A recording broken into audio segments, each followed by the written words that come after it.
Yes, people, and welcome back to Normski TV and the What's Going On podcast.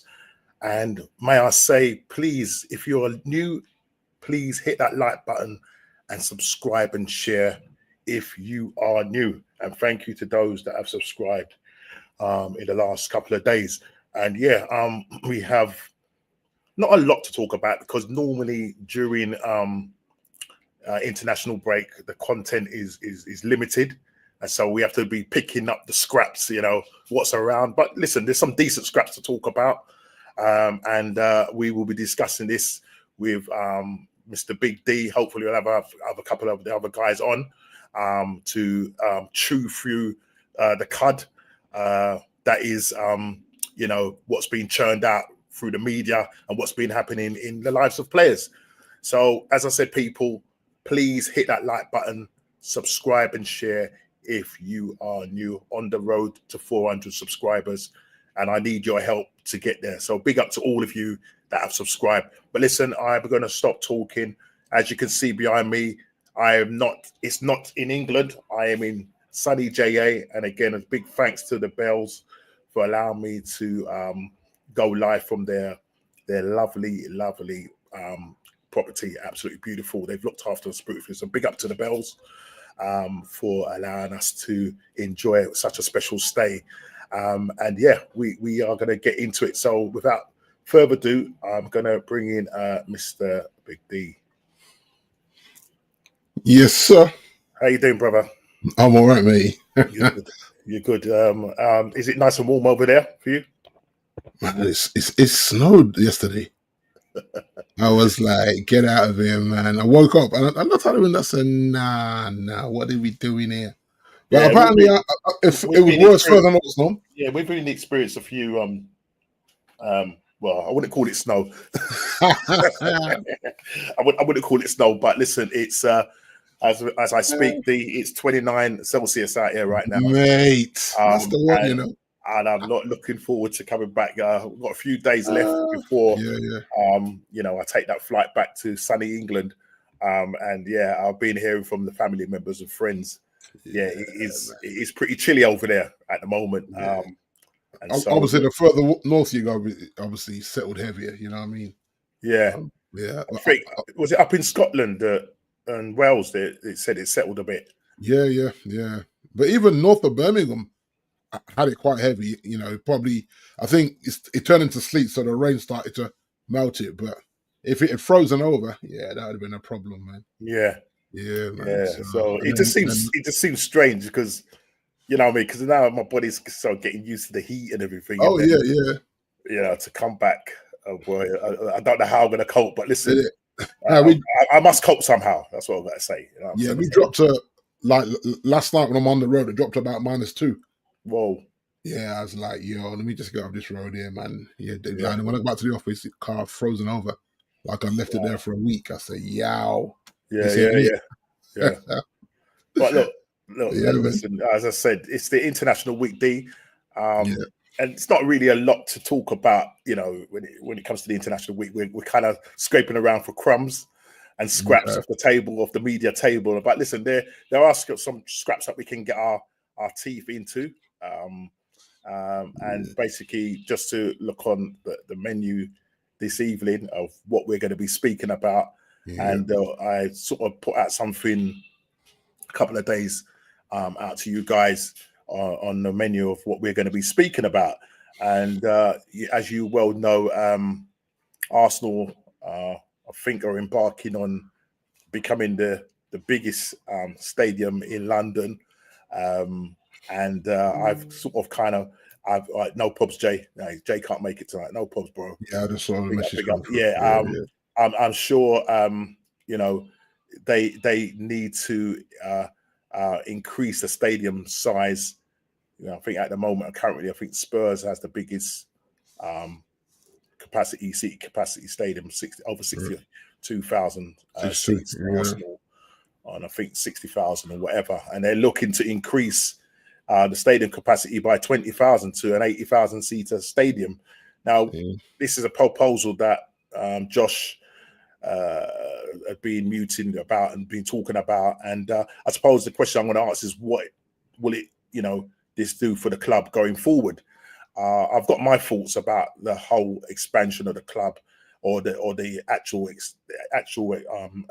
Emirates Stadium.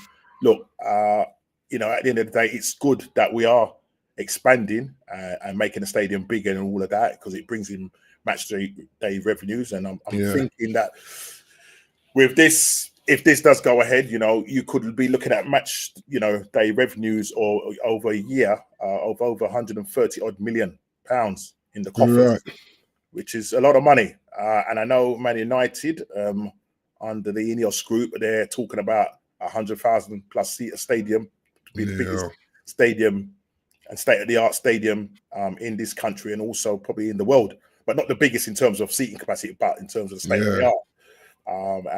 Man City are also looking to spend 300 million. We're spending $500 million to do this deal. This costs more than what we spent on the actual stadium. Right. So is this what they're doing? Adding tiers, no? Is that what they're doing? We're adding 20,000 seats. 20,000 seats, which will simply mean that we would have to probably, possibly, I don't know if they're going to do it in stages or what, or if does that mean that we have to move to Wembley. I know Chelsea are looking at, extending or expanding their stadium, or moving to I think Earl's Court was muted as that's right, alternative site to build their stadium. And so if that's the case, and whenever it does happen, the chances are we are going to probably look at playing at Wembley. It might be the same for Chelsea. So whether it happens at the same time or whenever, we don't know. But these are things that are being spoken about. And I think once they start putting these kind of things on the table, somewhere down the line that it's going to more than likely happen. And so, just kind of going to get your perspective on it, on what it means, what you think it would mean for the club. And I suppose we could look at the same for Man United.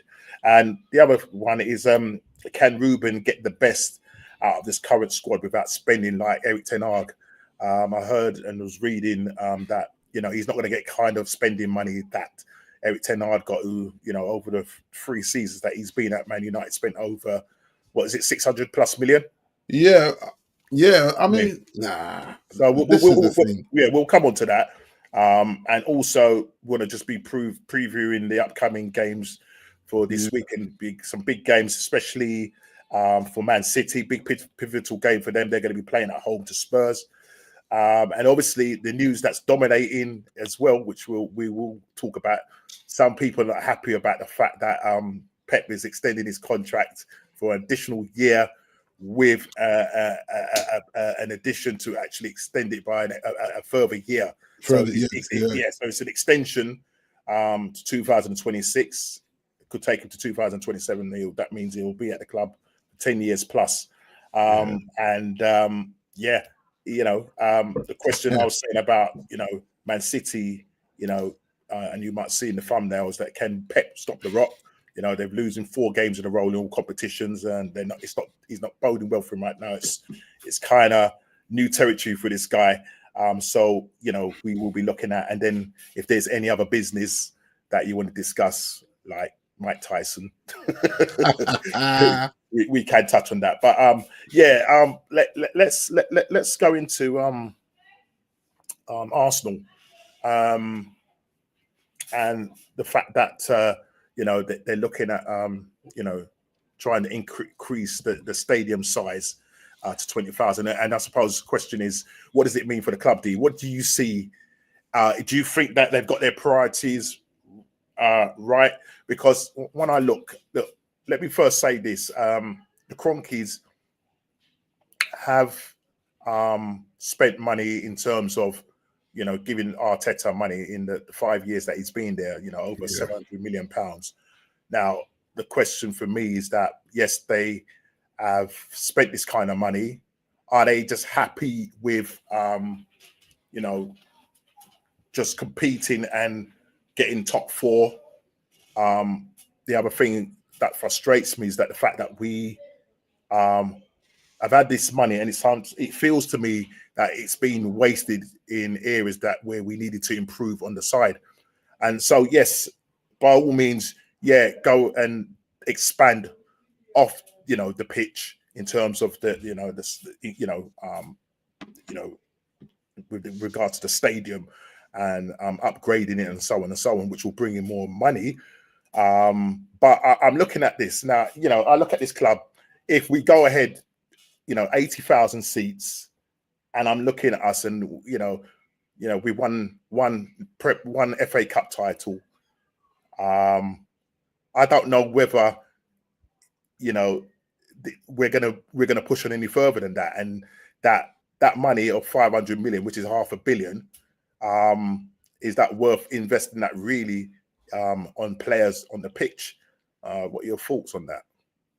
Well, you have to look at our ownership, or should I say our majority ownership in a lot of the clubs, and they are going to put their personal profits, whether they admit that or not, they're going to put their personal profit over footballing results. And like if you guys are consistently qualifying for Champions League, so straight away TV revenue and all the sponsorship, all the corporate stuff works. So for them, adding more seats is a no-brainer. But for the fans would say, I'd rather you invested maybe half of that money in strengthening the squad.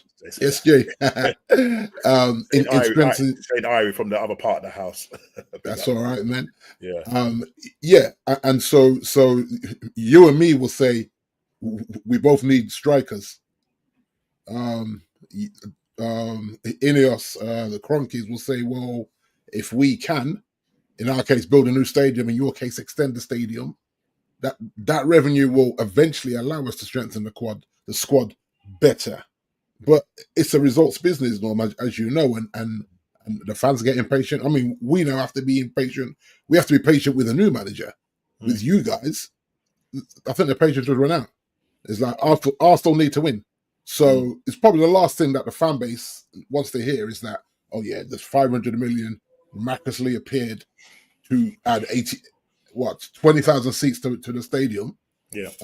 Which would probably mean either you go and play your home games at Wembley, or you go and share that what do you call it? The giant toilet bowl. That ain't gonna happen. Well, that's what I'm saying. So they're probably in terms of fan base and capacity, Spurs and Wembley are probably your only options if you can't play while they're doing, and they probably weren't advised. Obviously, the construction people probably weren't advised that games are held there while the place is in construction. So I'm going to probably guess Wembley. So in Wembley, you can generate money. I don't know how much that would cost for you to use it, but you could definitely generate money with the fan base coming to Wembley while work's being done. So I think it's always going to be commercial. Just with our two clubs, I think they prioritize commercial. I'm hoping that changes under the Glazers. I mean, under Ineos for us, and for you guys, it might mean doing what we've done, a new manager. Because if nothing happens this season, Norm, I feel there's going to be a very disgruntled, split Arsenal fan base. Yeah, and so spending that 500 mil, to generate for some people, it probably does tickle the fancies. You know what I mean? Yeah. Like, we're spending on the stadium. They've timed it just right. You know what I mean? The club is like we're 9 points off of Liverpool. 5 points off of City, and you're looking at this top four race, and for me, it looks like a top four race for Arsenal. So you think this move, Norman, is almost conceding the title early? Because I think it's too early, Norm, for them to concede the title by pushing this agenda. That's what it feels like. Well, this is what I'm trying. This is what I'm trying to. This is what I'm trying to say. And I suppose the other thing is now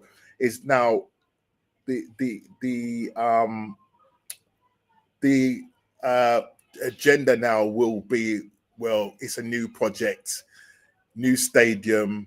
It means that Arteta needs to see that through. And so it almost becomes, if you think about under Arsene Wenger, when we moved from Highbury, he's pretty much, was the guy. Which happens a lot. Which happens a lot. Yeah. So, you're moving from a stadium of 38,000 plus, whatever it is, to a stadium of 60,000 plus, to, as we've heard, to compete, Yeah, big up, Craig. What you saying, bro? You Yes, can't Craig. win the Big up league in yourself, November, man. but you can lose the league in November. Absolutely, man. Yeah, I hear you, Craig. I Yeah, hear you. yeah. And you remember we sort of touched a bit on that last week in terms Yeah. of where do Arsenal make the ground up, or can they make the ground up? You know what I mean, in those points. But this might be a convenient distraction for the owners putting this out. Yeah, it's almost like I mean, it's always been muted. I mean, Yeah. you know, I've read up articles on it, like, you know, early part of this year, and so it's always been muted. But now, you know, it's become a little bit more like, you know what I mean. The heat is kind of being raised a bit more, and it's like now there's more importance on this. And I suppose with the whole thing of, yes, you know, we're gonna have the biggest stadium in London and blah blah blah, you know, and the money that we're gonna generate with this, you know, we have to ask the question, you know, I mean, listen, there might be additional revenue streams or whatever they are, you know what I mean? Yeah. I'm not saying that the 500 million that's coming out of the owners' pockets to do this means that it's going to affect us. Is it going to affect us down the line in terms of FFP and the profit sustainability rules? I don't know. You know, it's difficult. It's difficult to know. And for me,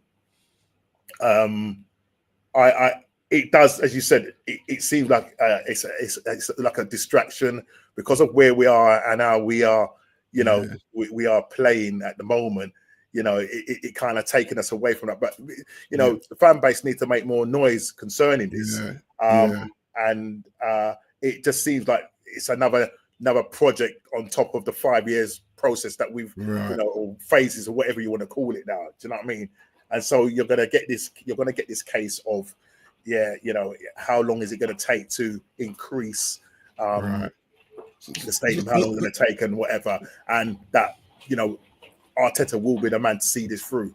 Right. So if things go pear-shaped, I think if we finish fourth, as long as we don't finish out of the top four, then Arteta's pretty much got his job for life. Unless if there's a massive drop-off, then, you know, questions will need to be asked and the owners will have to act. You know what I mean? But Arsenal have always been like this, D. We've never gone out and done what we needed to do in terms of. So it's not. This is not always happened. Yeah, because this is what I was going to say to you about under the Cronkies. You know, you know, under the Illwoods and these guys. I remember when Yusnov come, the Russian owner, and he was prepared to buy the club cash. Yeah. And the Illwood guys, we don't want these, you know, we don't want this sort of type of person. We don't want to deal with these type of person. And you know what I mean? And we always has been. We never ever get it over the line. We're never there to dominate like Man City. I mean, we'll come on to Pep in terms of him extending his contract and all of that business. You know, Man United dominated for years. You know what I mean? And you've got to take a hat off to Alex Ferguson. Obviously, since he's left, you've had a numerous amounts of managers that have taken over. I think somebody was saying, I can't remember. I think it was even Ruben was saying that he feels that you know the current squad under all the managers that they played under and that have taken over from Alex Ferguson, that they felt that they're playing kind of in the shadow of him rather than playing to what Man United is all about. Do you know what I'm trying to say? Yeah, so I just think with the stadium, yes, it's gonna bring in additional revenue, but you know what I mean. You know, the excuses will be, well, you know, this January, for argument's sake, we need to go and get an out striker. You know what I mean. You know, we need to go and spend. You know, we're still linked with the likes of Gyökeres, who yet again, I think, scored 4 goals. What's he had? He's had a GA of something like 58 in 52 games or something like that. I mean, he scored 32 goals in all competitions. Yeah, it's mad. 85. He's got an 85 million buyout clause, but for some reason we can't go and get this guy. It's like Arsenal. We you know, the PSR and the FFP. We're going to break the rules and all of that. Arsenal, even with what you stole, Norm. In the summer, even with the players you moved on, you Nketiahs and all that on the big wages. The problem is we weren't going to spend money in the wrong areas. That's my personal opinion. Yeah. When we should have gone and got a striker, we went and got a defender. Right. This Yeah. is confusing me. And then you look at the players that we've sold. Could we have got more out of them? I don't know. AFC saying Harry Kane getting a statue for winning 0 trophies from 77 attempts in a sport game won. That's kind of cringe, wasn't it? That is his old club, isn't it? His old I think it's his old schoolboy club or whatever it is, or wherever he used to play for. It's like, brother. Becoming a professional. That's I suppose because it's England captain. I suppose I don't know. I suppose getting to finals is something, but yeah, I think you got to be a winner to get a statue. That's not knocking him or really put a dent in history. Really left your mark in history, regardless of what it is, politics, whatever. Yeah, you know what I mean. Nobel Peace Prize winner or something. To get a statue, something major has to have happened with you. Yeah. As a person, it's just almost like he's just got a statue for taking part. Do you know what I mean? Yeah, literally. What difference have you made? I remember back in school, if you didn't win at a sports day, and they'd be saying, "But you took part. You took part, man." And I'm like, "Nah, but I'm here to win." It's all about winning, man. It's all about making a difference. It's all about making a difference. No one remembers who took part. Everyone remembers who's on the podium. And Marie, Ricardo's probably talking on behalf of. Yeah, big up to you. Yeah. Big up. Yeah. Well, big up Ricardo. Yeah. So yeah. A little bit cringeworthy. Going back to Arsenal, Norm. Yeah. If Arsenal have intentional behaviour, go get a bad boy striker. I know it's unpopular to do it in the January transfer window, but it just feels like a now or never for Arteta. I think you can't go second, and then fourth or fifth. That's going that's regression straight away. Yeah, so regression. But the problem is that he's been given this contract for £15 million till 2027, and as long as he finishes in the top four, you see, for me, he has to win something. He has to win some kind of domestic trophy now. We're in a situation where we're in the quarterfinals of the Carabao Cup. Right. We're 2 steps away from getting to the finals. We play Crystal Palace at home. Sorry, I got a cough there. We play Crystal Palace at home. Yeah. Now, you would think that with the squad that we've got and the players that we've got, we should beat them. So I'm going to see where these players are at. I'm going to see where Arteta's at when it comes to these trophies, because he has to win something of significance this season. Because at the moment, for me, I look at the top. I look at the league, and I just think, me personally, I think it's over. People say it's too early to say it, but with the injuries that we've had, and Arteta just mucking about with the side and shuffling the pack, it doesn't seem to have worked, and it just seems like the chickens have come on to roost for this guy. And now he's realizing, we've got currently, another injury where Ben White now is going to be out for I saw that. 2 months now. He's been playing with an injury. You've got a half, who's it? Declan Rice, half fit Declan Rice, who's got a dodgy, broken toe and is getting injections for that. Saka's not fully there. Odegaard just coming back from a long-term injury. These players have got to get up to speed. We got a massive game, and it is massive now. We play Nottingham Forest, who have probably got the second best defense in the league. Obviously, they lost the other day, but they come to the Emirates. If we lose that game, that's it. I think it's over, but that is a nail in the coffin. But for me, if you go 12 points behind, then it's massive. Because Liverpool go to Southampton, and we've seen that over the years, Norm. That's a lot. You can't sit 12 points behind. And we've never done the chasing. We're not good at it, and we definitely can't stay up there because of this, because of the mentality of trying to stay at the top of the league. And so we haven't got players in there that you could say Chichenko and Jesus, who play for Man City, but they're just on the wind down. They haven't done any significant to really push this side on. And we're relying on that. During that period where we had that really bad period of injuries where Odegaard was out for a long time, we was calling on a 17-year-old to come and make a difference for us on the pitch. The thing is, Arteta just keeps pushing the same team. You know what I mean? And you wonder why players are getting injured. Yeah, as I said about Ben White, he's been playing with an injury. That's why he has not been informed this season. Last season, he was one of the best right backs in the country. This season, he's right off the ball, and now we know because he's been carrying. I think it was a sore bone in the knee, and he's had the operation on that. So that's going to keep him out for 8 But weeks. was there a real need to play him because Timber got fit?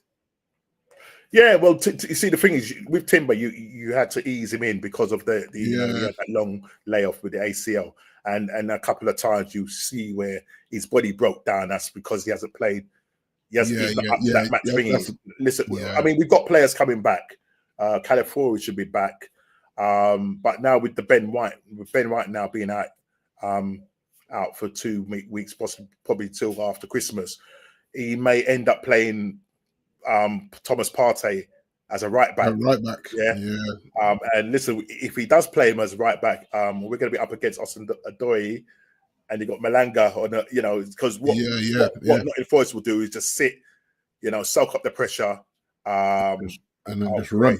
Run with listen, I'd love him, and he's probably our only natural left back, and that's Tierney, Kieran Tierney. But is he on loan now? No, he's back. He's back with us. He's back. Is with he? us. I thought he was on loan for some reason. He was on loan to Real Sociedad. Yeah, come back injured, and it's just that Arteta doesn't fancy him because he doesn't fancy him in the system that Arteta plays. And we talked about systems last week. About how I feel sometimes it ruins the natural game of football, but he doesn't feel that Tierney fits in that. But he's back in training, and I think we have to use every player at our disposal now.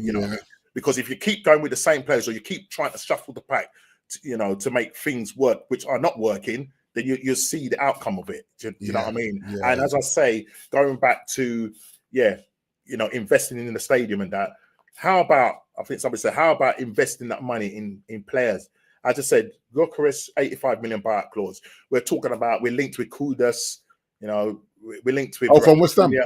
Rafinha from Barcelona. All of a sudden now, when we're talking about players, you know what I mean? This is typical what Arsenal do. Arsenal are the best when it comes to PR. When it comes to PR, we know the Cronkies treat us. When they took over, they saw us as customers. Coming fourth. And not only that, just crying the fan base as well, Norm. After a while, it gets a little bit. You know what I mean? Especially. The fan base that go week to week. I heard Roy Keane talk about this. The fan base that go week to week and spend their money in any sport. Then there's going to be a level of, like the sport is not the same in an empty stadium. We saw this in the pandemic. Yeah. So and I suppose when you're a billionaire, you're not bothered about the working class people. You're bothered about how your book balances and what your accountant says and what your bank manager says, and you know what I mean. But it takes that natural rawness of fan base almost pushed to the side, and we'll watch our teams for the win. For the win, we'll watch our teams for the win. Not for the fun of it.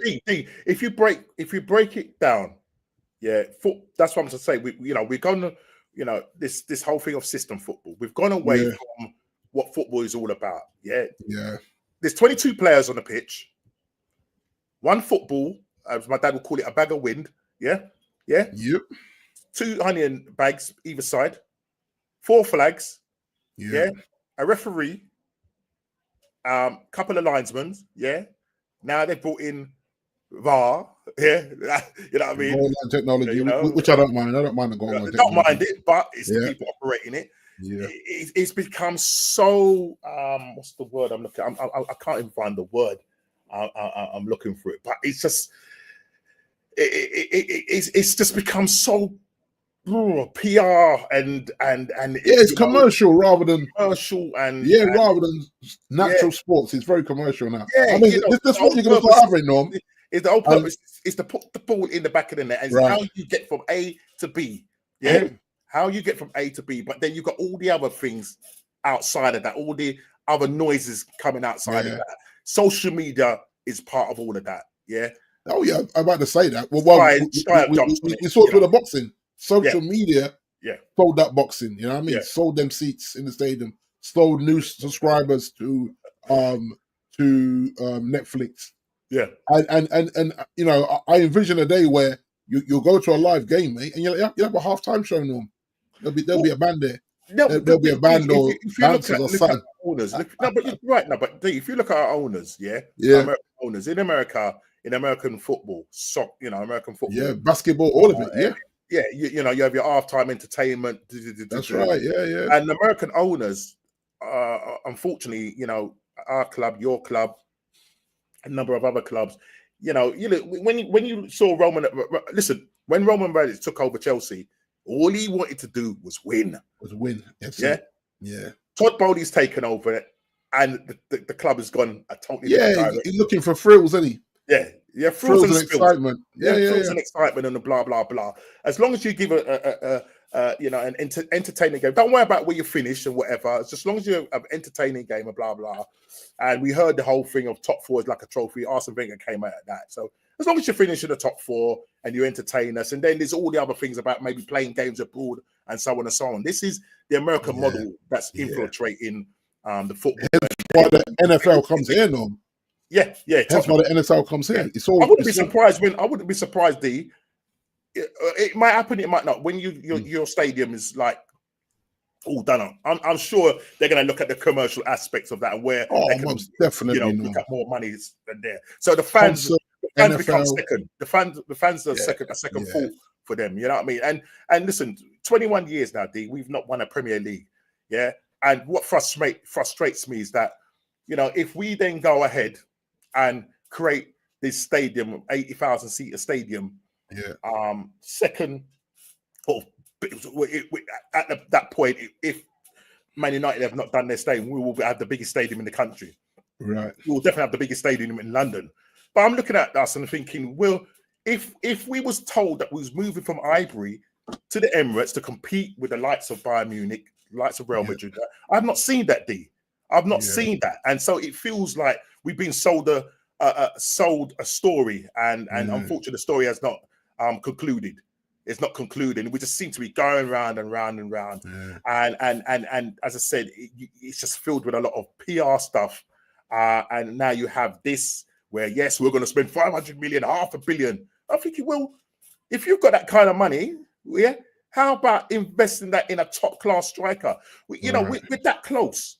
Yeah, we're that close. 2 years running from, you know, winning a title, but we just didn't have the right players to get us over the line. And I'm going to say this, and the right manager to get us over the line. Yeah, I mean, so the project will go on. You know, Arteta will oversee this build. You know, we're in a situation where we still haven't got a sporting director, Ed, who's jumped ship, and so we're looking at Campos, a number of other sporting directors. I know Campos, who's just kind of coming down to the end of his tenure at PSG, you know, and they're pushing that thing now with Campos, the fact that, you know, getting Mbappe and getting this player and getting that player, that he would be a good fit for Arsenal. So we're going to see what happens with Zico. We've been linked with. There was another one I can't remember at the moment, but it's just funny how this new stadium. But here's a hypothetical, Norm. It's hypothetical. If Arsenal don't finish top four, does Arteta stay? How long is a piece of string? See, because for me, if he doesn't finish top four, and I look at who finishes above us, because that means Man City, Liverpool, Chelsea, Villa, maybe. Villa. Look. Listen. Ruben is coming. Yeah, you're only 4 points off the top four, D. Man United, with the bad start that you've had under Eric Ten Hag, are only 4 points off of top four. Right. Yeah. Ruben is a very good manager, and you know it's gonna. You know, we're not expecting to come in and win you a league in the first. Tear the place up, nah. Because he's already. You can even in the talking. Listen to his interview. He knows what he wants. He knows what he needs to do. He's very focused. He's a no-nonsense manager, and obviously he knows how to deal with the press. You've obviously watched him. He deals with the press really good. He could come in. I mean, can you imagine Man United, who's had a bad season, go and finish top 4? We finish out there. He has to go. Yeah, that'd be scandalous. He That has would to be, go. wouldn't He it? has to go. But it's whether Yeah. the Conkies will have the guts to pull the trigger. Do you know what I Yeah, mean? Because they because will look at if you look at using the excuse of the build of the stadium. Well, listen, now that we've got to build a stadium, more people are blah blah blah. Yes, Yeah. we will now start to invest more in the right areas. Why wasn't we investing in the right areas in the first place?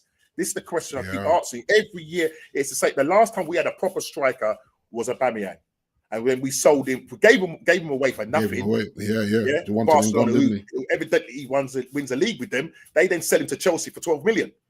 Yeah, it's mad, isn't it? It's crazy. Yeah. You know what I'm trying to say? So this is not only been a situation under the Cronkies, under the Illwoods.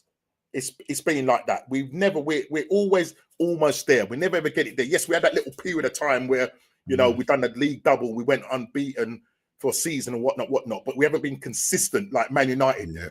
Man City now taking over that role because Chelsea at one point under Mourinho was consistent winning titles, Carabao Cups, FA Cups. Arsenal under Arteta, we've won one FA Cup. Yeah, one FA Cup. And that was really Unai's team, wasn't it? Unai's teams, yeah. Yeah. So he hasn't really won, really. And he came halfway through that. So we're 21 years in and still haven't won a title. So how long will it be before it's acceptable, before we say, right, enough is enough? Or is it just kind of a case of, well, okay, that project didn't work. We're going to now move on to the next project, which involves a stadium build as well. I don't know. I don't know. I just think that it's completely they pushed it at this time. Yeah. But I'm saying I would rather see the money spent on the team rather than the thing. But then you have to ask the question, why isn't Edu, or now that he's gone, and Arteta spending it in the right areas? Why is it that Arteta's fixated on playing a false nine rather than playing an out-and-out striker? Maybe it's because it probably doesn't work in the system that he's playing. Because he wants fluid players that can play in different positions. Just go and get a striker. So Gyökeres, listen, we know what we're playing them soon. After the international break, we'll be playing them in Champions League next Tuesday, whenever it is, and we're going to be up against this guy. So we're going to see what happens. It's going to be interesting to see how they are now with a new manager. I think they haven't got one yet. I don't think they've got one yet. No, that's what I was thinking. I was thinking who had replaced him. I thought I might have missed it, but they probably haven't replaced him yet. So maybe they have an interim. Yeah.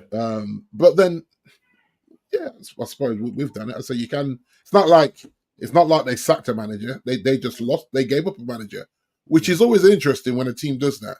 Yeah. Because what Sporting have done, in theory, is put money over the team. Say, okay. I think Sporting have always been like that. They've always been like that. They, you know what I mean.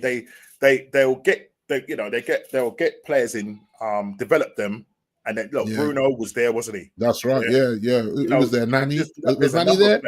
Cristiano Ronaldo was there. Yeah, that's what I'm saying. I think Nani came from there as well. I think come from there as well. Yeah. I think Nani came from there. So they do that. Invest it. You know what I mean? I suppose they're like the Brighton, then, aren't they? They're a bit like a Brighton where they just find these gems. Yeah. And sell them for a lot more money than what they pay for them. Yeah, because listen, all right, they bought Gyökeres from Coventry for 24 million euros, I think it was. Right. Yeah. Now so the guy's double that. Now the guy 85 million pound buyout clause. Well, I hope that Coventry have put in a sell-on clause. Get a little bit of money out of that deal to wherever it gets him. You know what I mean? That's interesting whether they have. No, that will be because they've just fired their manager as well. Yeah. Mark Robbins, he's gone. So. But I hope they make some money out of it. That'd be good for the club. They're trying to strengthen. I mean, it's as you know, the January transfer window is so hard to pull the trigger in. But I mean, I don't see it's putting. I don't see. If you put question is D. All right. Go on. If you've got a player that I want, and yes, you're playing in Champions League, and because Gyökeres has come out and said, look, I don't want to leave the club yet. I'll look at my options in the summer. Okay. But if I now come to you with 85 million because I have to trigger it, there's nothing you could do. I mean, unless I'm wrong, the player, if I trigger the buyout clause. The buyout Therefore, clause, yeah. it has to happen. Yeah. I mean, so if Arsenal has any ambition, go and trigger the buyout clause. Now, people are going to turn and say, well, you know, the way I look at it is, sometimes you need to buy now, yeah, and then what you then do in the summer, yeah, all right, it means that he's going to be Champions League cup tied, yeah. But I'm trying to say, because it's going to be now more difficult for us now to go for him in the summer, because there's going to be a lot more players going in for him, because a lot of teams now will not be looking to be spending that kind of money. But come the summer, because as you say, Ruben, is going to be kind of saying, I think there's a thing where they're going to drop the price. There's a gentleman's agreement of 60 million or whatever. But there's going to be a lot of players. If he comes in Barcelona are interested in him. Yeah. You know what I mean?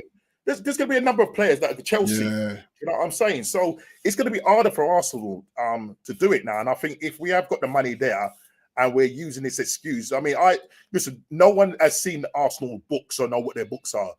That's the thing as well, isn't it? I think what we've been told is that because we've had a net spend, all right, so it means that a zero net spend, it means now going into summer now, we can really spend how we want to spend. Do you get what I'm saying? But last summer or summer gone, that's when we should have gone and got the striker. Got the striker, yeah. You know what I mean? We have set, if we knew we wanted a striker because we was linked with Sesko.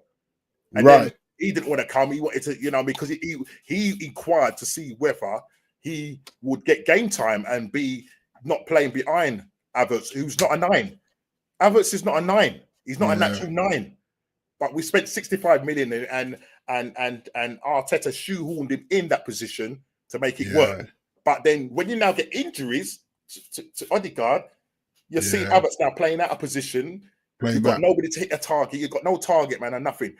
Now that we've got our players back, Havertz, get up front, stay in the box. Odegaard, if you're now fit and whatever, do what you got to do. Yeah, Trossard. I think you forgot about Trossard.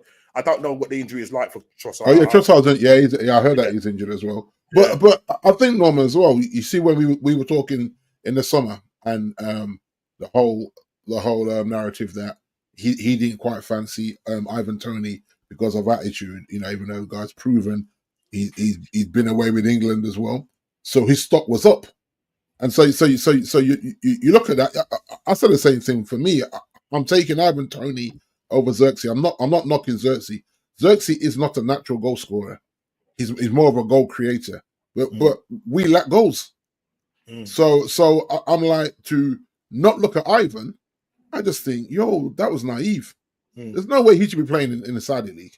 I mean, that's just ridiculous. I get it. Like, the money he's getting, fair play to him. You know what I mean? Take care of your family and all that. You know what I mean? But you're still great stock, as they would say. Why is someone in that peak?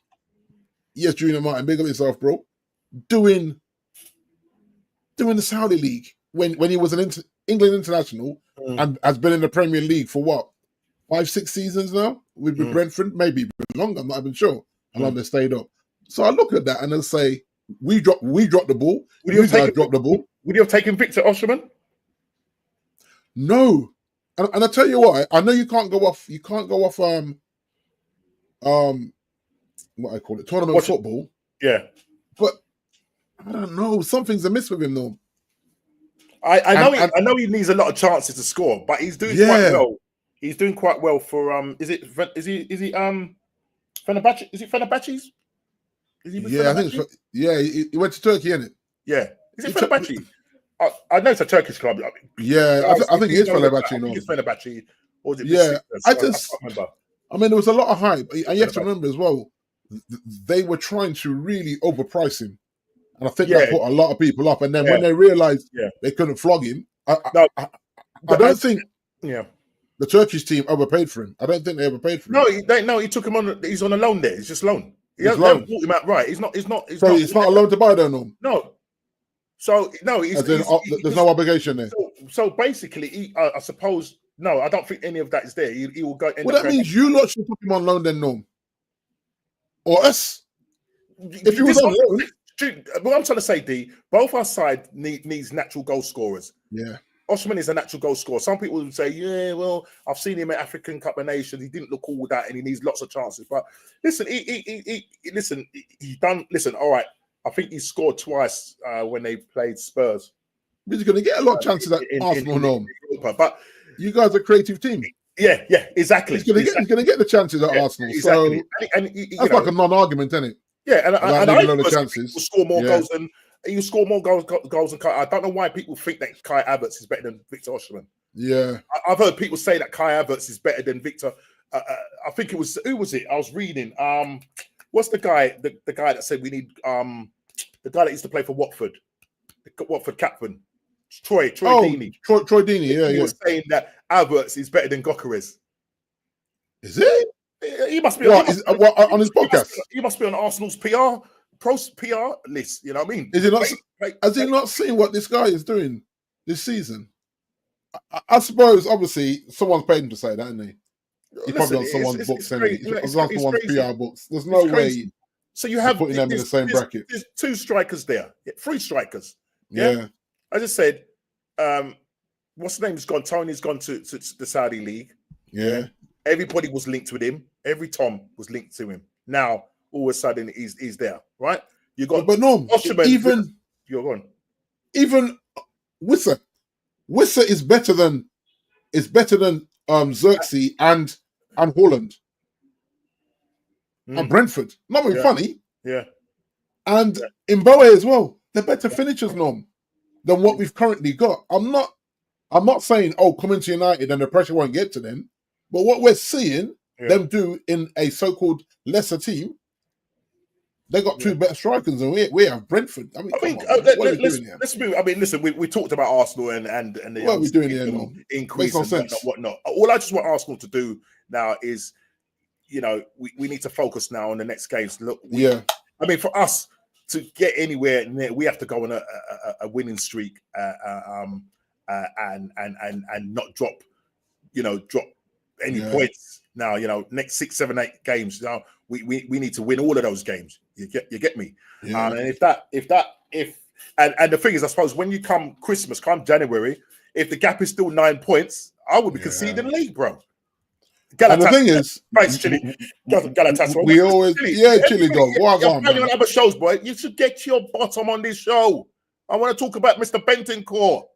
Yeah, 7-game ban. Yeah, come through Chile and bring the dog with you, bro. It's all good, man. We can deal with the dog. I know I'm out in the sunshine there, and you're out in the cold and all that. I get that. You know what I mean? So it's Galatasaray, not Fenerbahce. Galatasaray, yeah. He did take a lot of chances against Tottenham in the Europa League, but but saying that Tottenham didn't play their first team, but still. And no, I actually don't mind that, Norm, because that means he's getting in the positions to have those chances. I can't say that about Haaland. Yeah, I can't say that about Xerxes. Watching the comps from the internationals, it's because like, they're not. These guys are scoring for their country. What's going on here? I mean, Xerxes. Is he classed as a natural goal scorer, D, or is it what you've seen? To be fair, he told us he wasn't. He said he's a 9. Remember, he said he was a 9.5. I know he was probably tongue in cheek, but he never said I'm a 9. He never said he was a 10. Yeah, and that's why I wouldn't have bought him, because he's actually telling you I'm a 9.5. So I am going to score, but I'm not going to be your main goal scorer. I do hold the ball up well and take pressure off the press and all these kind of things, and bring the wide men in. I love all that, but we lack goals and all. Yeah, you guys don't lack goals, so Xerxes wouldn't affect you in that way. But I think he affects us, and his confidence is low. Compared to the way we've been playing this season compared to last season, everybody's talking about handbrake. We're playing with the handbrake up. You're throwing all the injuries and all of that. But at the end of the day, we are totally. I'm not going to put it on the injuries or the fact of red cards and that. We are playing totally different to the way we played last season. We're playing. For me, the football is very pragmatic. It's not free flowing and it's not creative. And in terms of us having the best defense now, forget that now, because Liverpool got the best defense now. You know what I mean? And they're scoring goals. So Liverpool, in terms of balance, I've got probably the best balanced side, because you look at Man City, and we'll come on to Man City. You know what I mean? They're leaking goals. You know what I mean? And as we know, 4 games in a row in all competitions, they've not won. 2 losses straight. You know, in the Premier League, and you're talking to teams, Brighton, Bournemouth, unbelievable. You get what I'm saying? What's this here? Hey guys, who's this colour man who Arsenal looking at? Is he any good? Do you know what? I've not I've not looked at that. I've not heard anything on that, to be honest, Junior. But I mean, I don't know too much about him.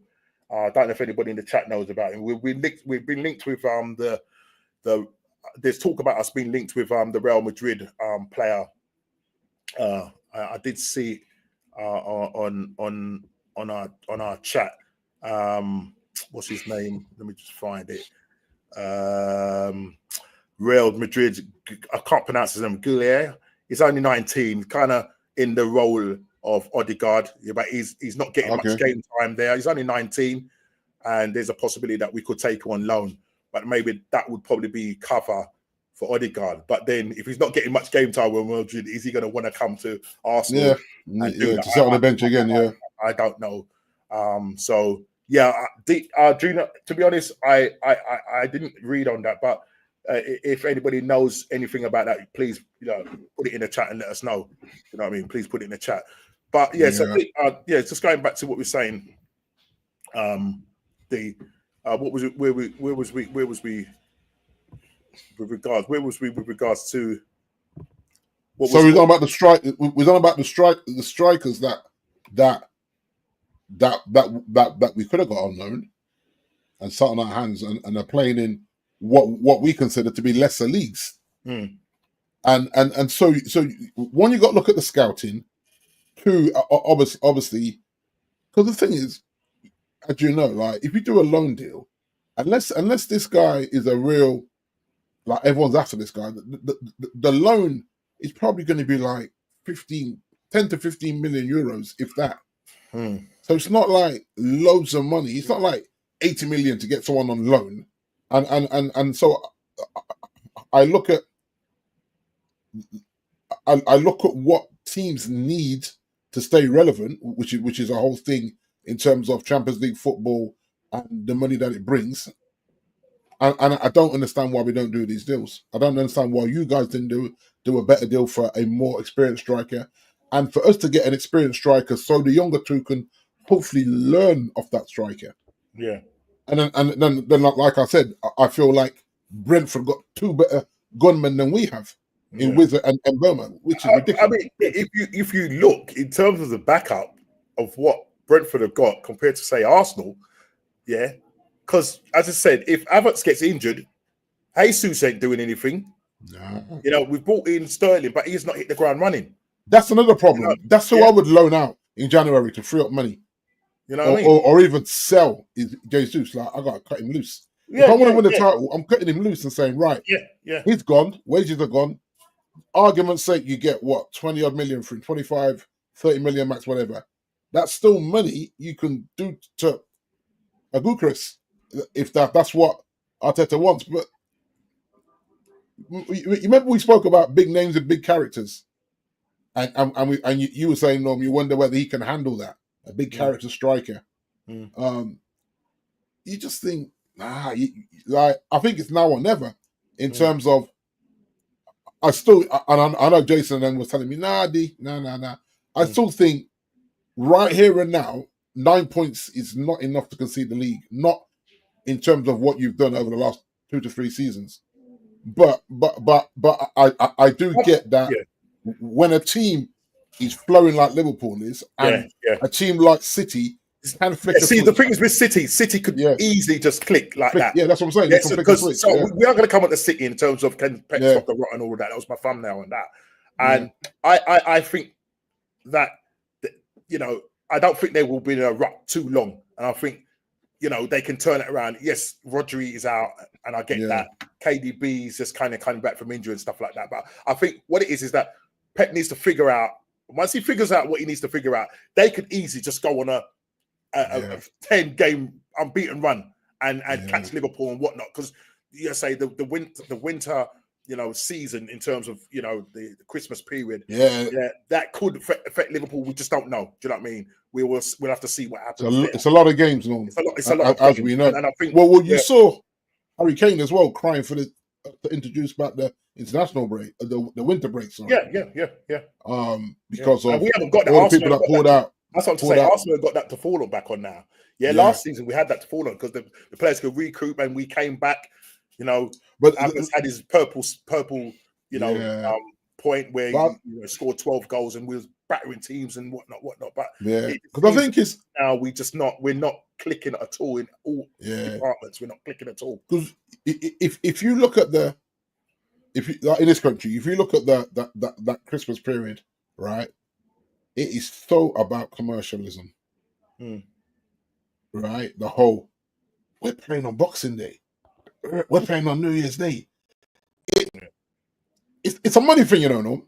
Like they don't want the players to have 10 days with their family chilling out at Christmas, eating too many mince pies because there's no money. There's no money for the clubs in that.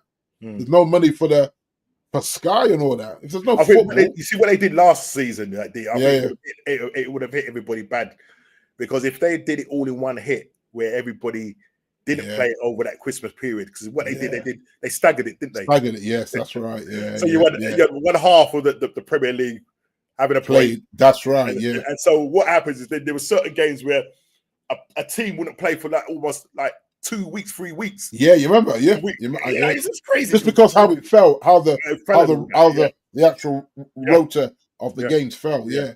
And like I say, I think there's too much money to be lost in the Christmas season not to have the games. Yeah. You know what I mean? And it benefited Arsenal, but it fell short. Didn't get it over the line as we normally, and because I was remembering, I was reading a time where I read this, Norm, and it was like the Boxing Day games. I think I can't remember if it was last year, the year before. Sorry, I think every Boxing Day home game sold out. Like tickets were like gold dust, and it's what they want.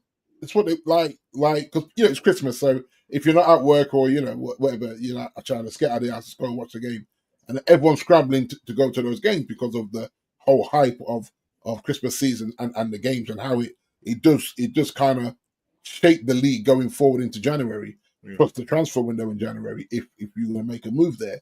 So for them to walk away, I hear what Harry's saying with the injuries because it's too much football. I think it's too much football, and that's why I would diminish this Nations League.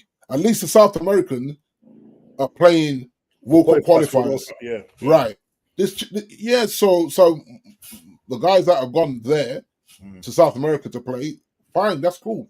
Yeah, well, you can see some of the players, English players, are not really taking it seriously because they didn't fancy it. I mean, obviously Harry Kane moaned about it and stuff like that. But look, any little niggle, they ain't gonna chance it. And the clubs would have said to him, "Listen, if you feel anything, as a matter of fact, just pull out. Yeah, don't worry about it." Fergie did this, Norms. We know this. We're like Ryan. You got a knock, right? You got a knock. Yeah. You're staying home. It's nothing new. I saw you limping towards the end of training.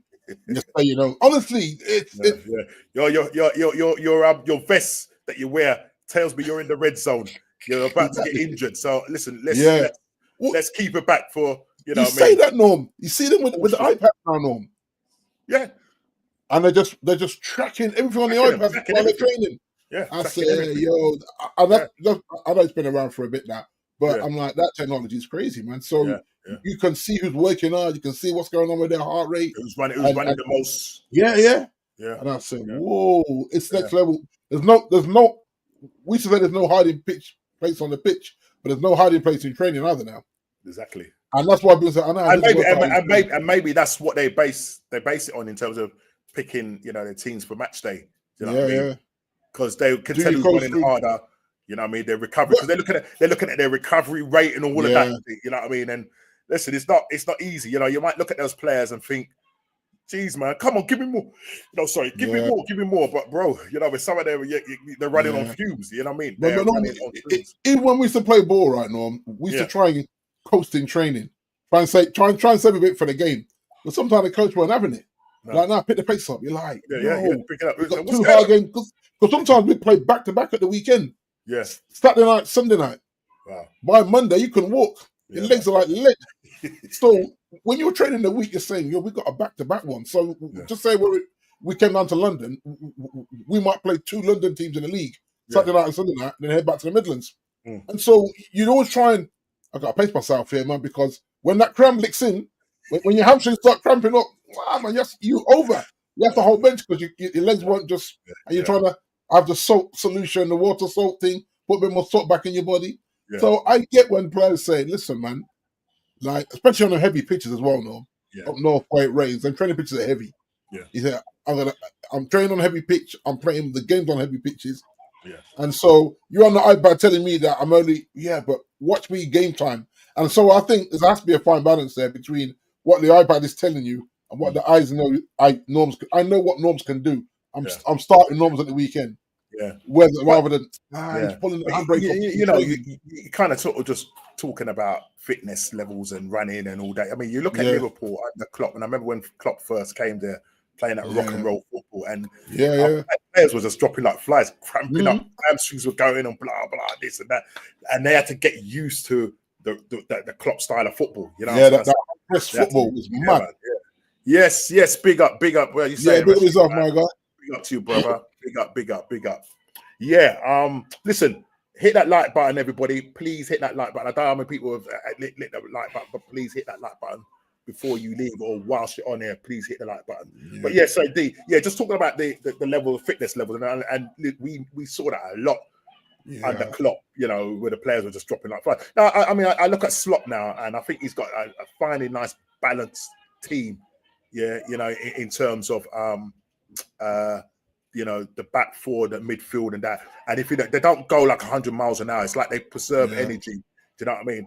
And I was watching another podcast, and I can't remember who it was I was watching it. I can't remember who it was, Dan Potts' podcast, and somebody was saying on there that the way Liverpool play is that you need to score early against them, take your chance against them, because once they get into the game, because they've got such a good defense, it's hard to beat them, because literally once they score and they score their 2 goals or whatever, they lock up shop and you just can't beat them. That's why they got the best defense and they score. You know what I mean? They're not scoring goals like mad goals like under Klopp, but but you can see they're very efficient side of Slot. He's got them consistent. He knows how to adapt. You know, every game. You know, bro. Hold on 2 seconds. Somebody's kicking off right now. Go on there. You can't hear them. Listen. Yeah, I can hear it in the background. Yeah, I can hear. I thought it was children playing. It's not people. This is the Jamaican lifestyle. Everything argue outside, isn't it? All arguments are outside. Outside the yard, but That's funny. She's on the phone. Hold on, there's that kick off right now. That's funny. Listen. You hear them? Yeah, I can hear them. Yeah. Hear that? Everybody hear that? Yeah. That's yard, you know. That's funny. Hold on. Yeah, man, she's arguing with you, but I'll keep my head down. Ain't it right? You know what I mean? This is people that pull up one thing, you know what I mean? This is life of Jamaica people. Yeah. Listen, they don't care about the podcast. Yeah, when they're ready to cost, they're my costs. You understand? Right. That's funny. So right now, listen. They're walking right past the house.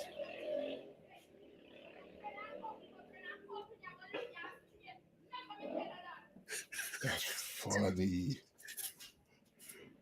Sorry, that was an intermission break. That was an intermission break, people. She now miss her boat, yeah. She said, "Where y'all come up, buddy? Wow. Yo, whatever you do, don't pull out no guns, yeah." Right. Or the machete. Or the machete.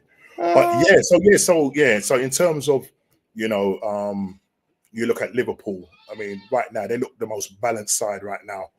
Yeah, and preserving energy, and that's why they're able to just sort of get through games. Yes, they had that little blip against Nottingham Forest at home, and you thought, as I said, last time I put my hand up and thought, when Slot comes there, Liverpool will drop off. But he's I think we were all hoping for. We was all hoping for that. Yeah, just a little bit of a stuttering start and what have you. But right now they're doing well, and you have to give it to Slot, and you give it to the players. Currently, they're doing really well. But so D, sort of coming on to, you're talking about your strikers in terms of Zertsky and Hoyland, and that they need to develop and learn and all of that, blah blah blah. And with Ruben now coming in, the team, you're only 4 points off a top 4. Yeah. There's an optimism about. Can you hear the goats? That's what I'm thinking. That's funny.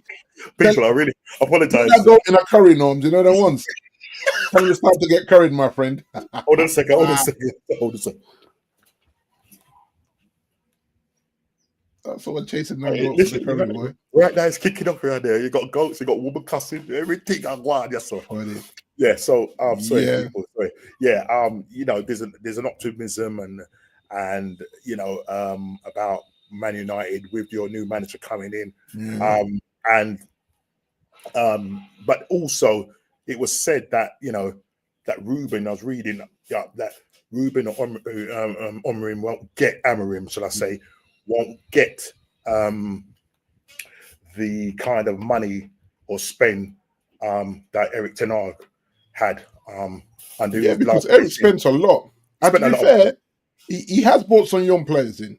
So I'm not gonna knock the spending because as well, after they fired him, I don't know whether he leaked this or it was leaked. They were saying that he didn't want Xerxes. Xerxes was forced on him. So it almost looks like there was a plan in the background to get rid of him anyway, in terms of the club signings over his signings. But that's always a telltale sign. If there's more club signings than manager signings, then it tells you that they're not quite sure if you're their guy. Because they didn't put Eric Ten Hag in. This was a Glazer move. And the Glazer says, actually, no, you can have the football side. That way the fans can abuse Ineos rather than abuse the Glazers. It's all tactical. It's why they didn't sell the club outright. So I look at it and say, okay, everyone now is saying, oh, well, if this doesn't happen, that doesn't happen, Ineos are on fraud watch. But the truth is, I think Ineos have given us back structure. Now, what we do with the structure is entirely up to the club. I think the structure there now that we can look at the people in those positions, your Wilcoxer, Omar Barada and all these guys, and you can say, okay, we actually look like something that could be run efficiently now, where we don't go and overpay for the likes of Anthony, you know what I mean, and things like that. There's talk about Anthony possibly being loaned out in January. Yeah, and I know that Xerxes there's muted about him as well. But just on the training snippets that I saw, Norm, he was playing Rashford in the 9. Okay, which is interesting. Well, no, when I say interesting, because the way he's looking to do with the 4-3, the 4-3-3, where it's almost like he would play. I thought he was. Doesn't he normally play a 3-4-3?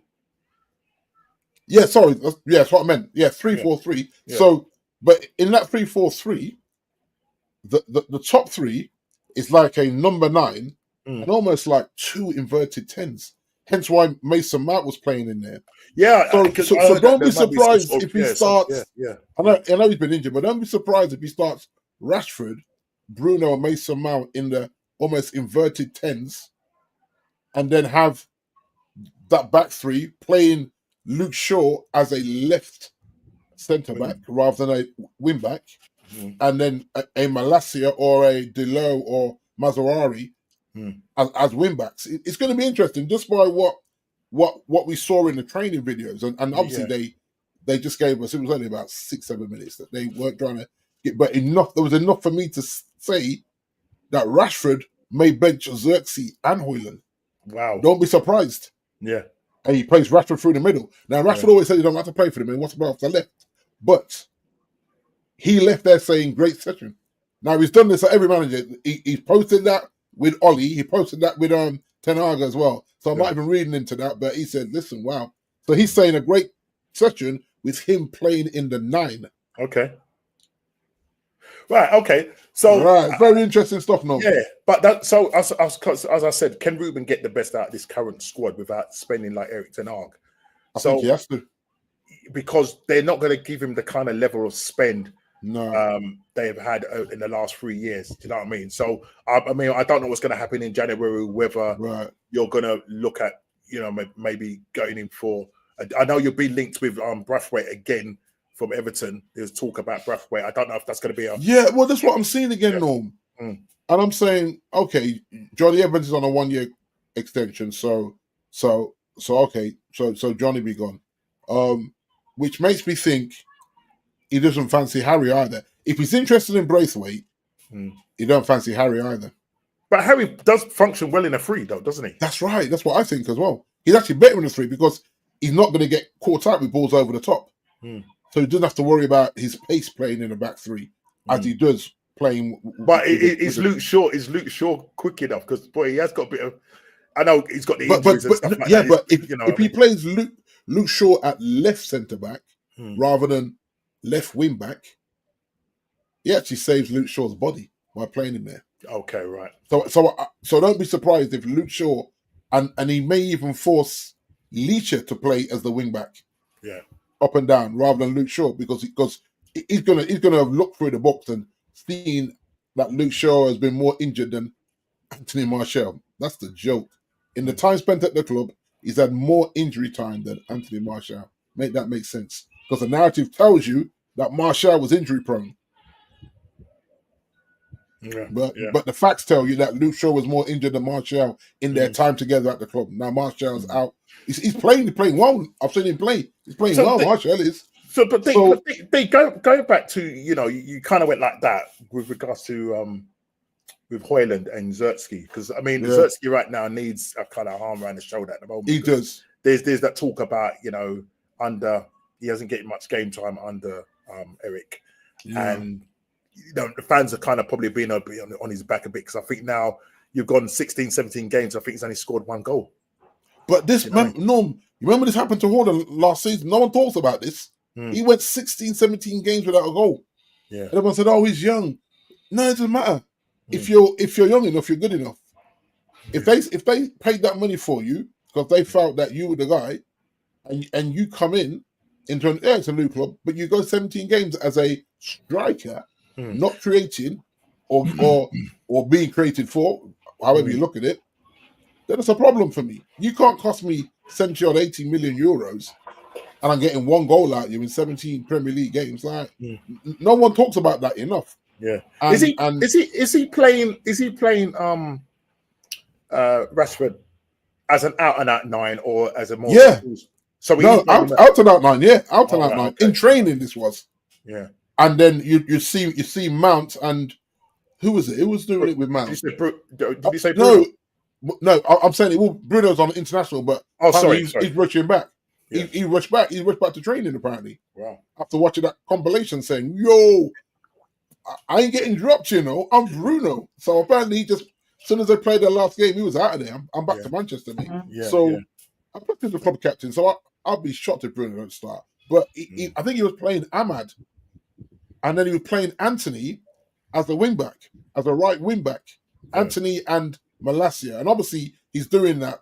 He's doing that because of basically they were the 10 that were available that didn't go on international. But he played. That's how he played it. So he played Lenny Euro. Oh yeah, Johnny Evans. Because he's now back now, isn't he? Johnny Evans and Luke Shaw as the 3 centre backs. Euro on the right, Evans in the middle, Luke Shaw on the left. He played Malacia as a wing back, Anthony as a wing back. Then he played Kobe and Casemiro in the middle with Ahmad in the inverted 10, Rashford in the 9, and who was on Mason Mount in the inverted 10. That was his against the reserves. That's how we set up. So I said, "Yo." So then I'm looking at who's away. Yeah. So you would put he may bench Ahmad. He probably benches Ahmad for Bruno, or he keeps Ahmad and Bruno together and benches Mount, and then you're thinking Garnacho maybe would replace Anthony as the wing back. But remember, Garnacho didn't want to play that. You remember when Eric asked him to play left wing back, he lost his mind. Yeah, I saw that. But you see, there's a new sheriff in town. If you don't like it, pack your bags, my guy. Yeah. Because that's what's going to happen. He's going to say no. Remember what he said? No. He said, "Me as a player, I played every position for my team apart from centre forward and goalkeeper." That's what Ruben said. And when the governor said, "Right, I need you to play in midfield this year," yes, boss. And I got on with it. So when I asked you to play somewhere, that's where you got to play. I don't want you arguing back with me. I love this norm. I love it. Because these guys are self-entitled because they're on big money. I like it when a coach comes in, actually coaches them. You're watching him coach. He just stopped Kobe and said, no, watch me. You have to go here, show, open your body up, go to the angle, come back again, show, open your body up. And I was watching it and I said, I tell you what, if this guy, listen, I know it's easy enough. I don't want to get hyped, Norm. I'm trying to hold it down. But the coaching was there, Norm. Yeah. He was stopping the training and saying, right. And then everyone has to run back as well. So it was like they were doing the build-up play. They lose the ball. Everybody back. He brought everybody back. Yeah. You know what? I said, oh my God. And that is the thing, is once everybody's kind of on the same page, D. Yeah, that's what I'm saying. You're watching. I mean, I don't get to watch any of the Man United training things, so you look at that, you get a bit excited about that. I suppose, yes, obviously when it was good to see. I chatted to JP. Me and JP was back and forward. Right. So when you see it, I've seen it, bro. No, but I'm saying when it comes to match day now, it's about implementing that and making sure that they. I mean, obviously he's going to be on the sideline, so if they respect him enough and understand, because as you say, look at the amount of managers you guys have had so far. Yeah. And he's only going to have, he's probably only going to have, once everyone comes back normal, he's only going to have 2 sessions with everyone back. Yeah. Which is unfortunate, but that's what happened in the international. But those that have been there should have a bit of understanding, because they've been there all week with him now. Yeah. And obviously, they're not going to show us everything, because, it's like, they're going to keep some stuff. But what I saw, I said, okay, he said he's going to show us an identity. You're already seeing that in training. Yeah. As in, he is going to play this wing backs 3 thing, and then wing backs. I mean, Malacia looked quite sharp, no? As a wing back. Considering how long he's been out. Yeah. It looks like he's been in the gym. It looks a little bit like he's bulked up a little bit as well. And I thought, fair play to the kid, man, because that was a bad injury, man. You know what I mean? Yeah. So it was good to see him out on the training pitch. I'm not saying him or Luke Shaw will start just because of fitness. I don't know. But they may get 45 minutes each now, which I'm okay with, just to see how their lungs cope. Because obviously, I don't care that it's Ipswich. Ipswich are well organised under Kieran McKenna. Yeah, definitely. They're not going to roll over for us. It's not going to be an easy game. I mean, on paper, you would expect Man United to win it. Yes, exactly. Look what Ipswich done when they went to Tottenham. Exactly. You know what I mean? So they're going to be quite high. They're going to be quite high, and I suppose Ipswich are going to have that kind of like what's the word I'm looking for? Bit in their teeth. There's an incentive there. You got Man United coming to town. Not only have you got Man United coming to town, you've got a new manager, and they're going to prove to them, like, listen, all right, you might have a new manager, but we might want to put a dent in that. But listen, we'll see when you guys play. I think it's when do you play? Sunday? I think Sunday, Norms. Yeah, Sunday. And the thing is as well, Norm, is that this is where the fan base has to be really patient. As in, like you have to realise that this man's had less than a week to prepare a team, 2 training sessions with those that are coming back, that hopefully would just be watching the comps to see what the rest that stayed are doing. And they said that Bruno rushed back because he was like, I want to play on Sunday, so I'm not hanging. Sometimes they might go and party a little bit or hang out for a day or two. He wants to be part of that. That's what the South Americans normally do. They never come back straight away. Always that's what Leach used to always do. Always hanging about in Argentina, bro. It's over. Get back to your club. So I think people being back. I mean, I think Leacher was carrying a knock as well. Yeah. So I think either Luke Shaw or Malacia will start, just because Leacher's carrying a knock. So it's going to be interesting to see that first 11 for his, for his baptism of fire. It's a baptism of fire. It's Man United, mate. It's always a baptism of fire in your first game, and expectations will be high. I don't want to get twanged or hyped, you know what I mean? But I liked what I saw in training. Does he get to keep them disciplined? And this is why Rude had to go. Because what you don't want after a hard training session, this one calling Rude and saying, yo, listen, boss, like, talk to Ruben, man. Let's see, because I don't really want to play number 9. No, brother, you're playing number 9. Relax. And I like that. I want you through the middle for now. Yeah. But that doesn't bode well for the other 2. I'll be shocked if Rashford don't play for the middle on Sunday. Really? Even if it's just to start for the first half. I'd see. Until he makes sort. But I think you might see Rashford as the number 10. Because to be fair, what I like about Rashford is probably his inconsistency. You don't know what you can get from him. But when you get something good from him, it's like, yo, Rash, you can still do that. So you ain't got no clean slate. You ain't got no worries about the fact that the purse strings are going to be held back. No, because because he's already pulled a couple of guys from the reserves as well. A 16-year-old brother that is built like a fully grown man. I don't know how this black brother is 16. It's 13. When says I forgot his name now, but I look at the size of this dude. How is he 16? But he had been first team training him on the reserve side. You sure he wasn't 16 stones? Wow, yeah, but that's what I'm saying. They said, "Oh no, this guy can't be 16. He's a fully grown man." Yeah, well, he looks like a fully grown man. You know what I mean? So, that's what you're going to find, that he may give some of the reserves some hope. But if you can get a manager that can do that, though, because this is one of the things that a lot of people sort of lay at Pep's foot, and we can move on to Pep. We know that Pep is going to be staying for a year, and for some fans, for some clubs, they're not happy, because it's that, oh no, another year. How can we beat this guy? But you know what? I look at I see it as a challenge. I see it as a challenge. I'm not going to look at it and go, oh my God, Pep is there. Why are we waiting for Pep to go and win a league? Let's try and beat him. Listen, when Wenger was up against Fergie, we beat you 3 times. Yeah, in terms of the league. All right, you know Fergie, and that's what has to be done to win the league. Yeah. It's to beat the one at the top of the list. To beat the best. Beat the best. Now Pep, obviously, a lot of people say, well, Pep's, does he really develop young players, and does he, get players from the academy and get them to a level that they're world class and that. And a lot of the times it's leveled at him that, when he takes over teams, the teams that he's taken over are good players. And I suppose just going back to under Ruben, that, if he can, if he ain't going to get the kind of money to spend, then he has to go and look to the young, the reserves, so to speak, and then develop them. And he does well with them, then I'll take my after him, because that shows me he's a good manager. He doesn't need ready-made players. He can develop them, because sometimes it's better to get a young player, because they will soak up and take in all that information. You know what I mean? Rather than somebody like Bruno, who is stuck in his ways. And the thing is, in regards to Bruno, he's going to make Bruno going to have to play a certain way under this manager. He won't have that free role like he did under Eric and under Ollie. Where he's just spamming balls. You're going to see him. But the thing is, he doesn't play that way for Portugal. So I'm always annoyed that he's been playing that way for us. Like, bro, because he's the captain. More control. Like no one can talk to you.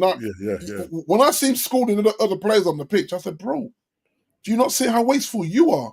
Like, point the finger at you. When people say you point your thumb, put your finger and your thumb points back at you. Right. Just look at your thumb pointing back at you and say, have that conversation with yourself, mate, as well as Kobe and whoever else has lost the ball in bad positions. And so, it's going to be interesting. And listen. I'm sure Ruben is going to be up for the scrap against, looking forward. He's already beaten Pep with Sporting. And now he will be seeing him for playing him a few more times. Now that Pep is now extended, that's the big news now. Pep extended his contract. You see the Pep thing, right? So does this mean that Man City are busting case? I don't know. This is what I feel is going on here, Yeah, I mean, people. That's why it was stalling. Yeah, listen. Again, we won't know. We just have to wait till this new year. If they bust case, because people are speculating and saying that the fact that he's been given reassurances from the club that they've not done nothing wrong and that. So hence why he's extended his contract, but. We'll see what happens. Somebody put in the chat that, he will do quite well in League Two. Would he? Right. League Two, imagine. So we'll see what happens. That's what I feel there. I think that was always his sticking point. Yeah. It's never been a money thing. He's always got the money to buy players that he wants. So it's never been about the money or his money. He's got enough money. Yeah. In terms of his contract, See, for me, when when people talk about the fact that Pep,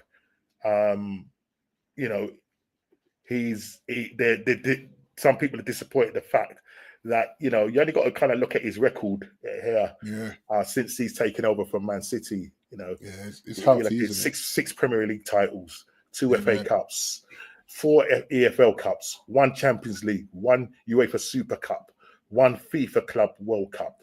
You go to You look at his win. I think is his win.